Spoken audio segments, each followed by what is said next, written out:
Oil prices fell after hitting a 7-year high, and Ukraine hinted at concessions. By Stephanie Kelly. New York oil eased on Monday from its highest in more than 7 years as Ukraine hinted at possible concessions to Russia that could alleviate tensions between the two countries that Western governments say are on the brink of war. Brent crude rose 5 cents to $94.49 a barrel by 10:55 a.m. Eastern Standard Time, after touching its highest since October 2014 at $96.16. U.S. West Texas Intermediate crude rose 46 cents to $93.56 a barrel, after hitting $94.94, the loftiest since September 2014. Comments from the United States about an imminent attack by Russia on Ukraine have rattled global financial markets. Russia could invade Ukraine at any time and might create a surprise pretext for an attack, the United States said on Sunday. Moscow denies that it plans to invade and has accused the West of hysteria. Markets later cooled as Ukrainian Ambassador Vadym Prystaiko said Ukraine was prepared to make some concessions to Russia. The developments in Eastern Europe will be crucial for the global market as Russia is one of the biggest crude oil producers with a capacity of about 11.2 million bpd,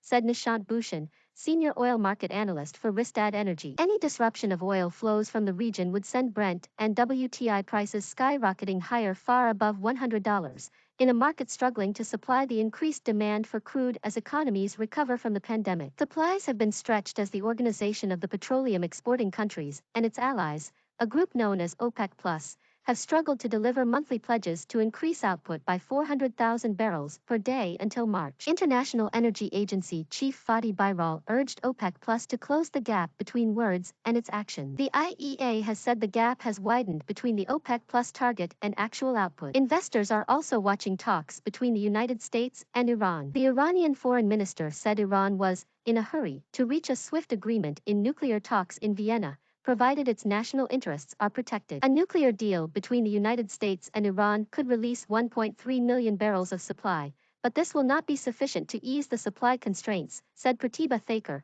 the Economist Intelligence Unit's editorial director for the Middle East and Africa.